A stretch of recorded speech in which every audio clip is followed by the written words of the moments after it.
is Dr. Mark Wright. Thank you, Lord Mayor. May I say how relieved I am to finally be introducing this motion, which has been on the agenda for 6 months now.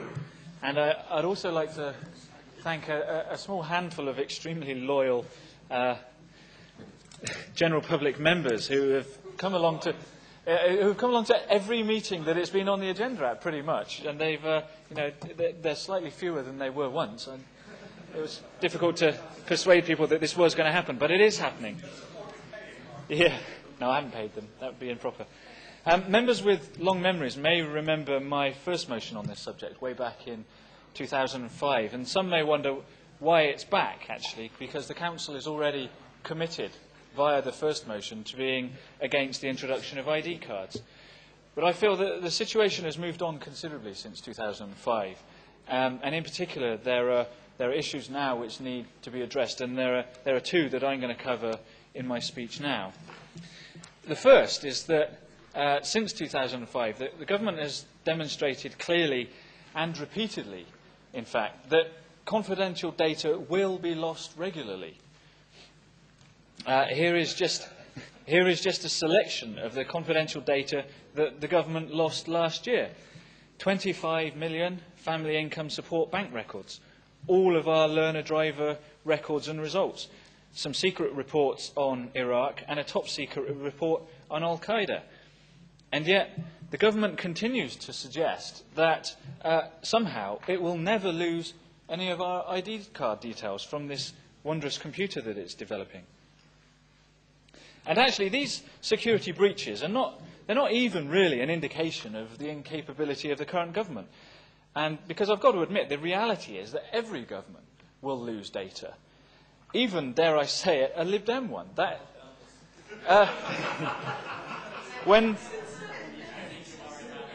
So that wonderful day will come. Trust me, it will come. And yeah, exactly. I mean, thought we'd never run Bristol, but we did, and we will again. And even when there's a Lib Dem government, even that government, even if I'm the Home Secretary, goddammit, even then, we will still lose confidential data. I'm lightening the air a little bit. There's a reason why. No, not at all. There's a reason why, though. There's a reason why we say don't put all of your eggs in one basket. And this scheme is the technical equivalent to putting all of our information eggs in one basket. And that is that the moment your data is lost, the moment the system is compromised, then criminals will have every detail they need to literally become you. It will no longer be about impersonation. They will actually, in my case, they might want to become me. It might be a good thing. But it will no longer, exactly, it will be no longer about impersonation. When they have all your data, they will literally become you. There will be no way to distinguish these people from you for anyone who doesn't know them. The second issue that has changed since 2005 is that two new tentacles, if you like, of Big Brother society have appeared on the scene. Now, one of these tentacles is the fingerprinting of children in schools.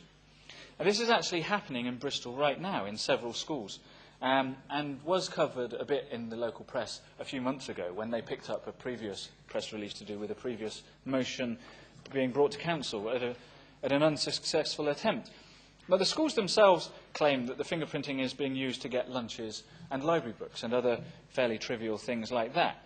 And I don't doubt that the people who are pushing this in these schools, I don't doubt that they themselves think they're doing this for good reasons. They think, I'm sure, that they're speeding up lunchtime and cutting queue lengths and things like that, just little management items. But there's a serious point here, and that is that actually adults wouldn't submit en masse to being fingerprinted to take out library books or being fingerprinted to pick up lunches. And so why is this acceptable then for our children? Fingerprinting, for 100 years, I believe it is now, it's the kind of thing we do to criminals, essentially. We do this to people that we need to track, and we need to track them for our own safety. It's not for our children who don't understand the implications of being tagged in this manner. I think this is really, it's a case of almost getting them whilst they're young, whilst there's no opposition. And I'm very pleased, I have to say, that generally opposing fingerprinting in schools actually became Lib Dem policy at the autumn conference in 2008, which was after I had initially submitted this motion, but obviously before now. And the other tentacle of Big Brother society is the fingerprinting of punters in pubs and clubs and bars. Now, this isn't currently happening in Bristol. It has happened elsewhere in the country, but I want to make sure that it doesn't happen in Bristol, actually. This is being marketed in the areas where it's taken up as a way of cutting trouble from binge drinking. I haven't quite worked out exactly how that all connects, but I'm presuming that the reason the government thinks this is quite a good idea is because it's probably the only method of tackling binge drinking which doesn't upset the drinks industry. And the reason it doesn't upset the brewing industry is because it doesn't affect alcohol sales, of course, because that's not what it's about. But what it does do is dehumanise customers. And I've just got a sentence left. I think left unchallenged, these two uses of fingerprinting will have the effect of normalising fingerprinting and other biometric tracking in society. That's not a good thing. I've got to admit that I'm amazed Gordon Brown hasn't dropped ID cards yet. When the economy is desperate for infrastructure investment in this recession, Gordon is still insisting on spending $10 billion on a scheme that sees most of that cash go to consultants and foreign tech companies. No wonder, then, that the economy is up the creek. Thank you, Lord Mayor.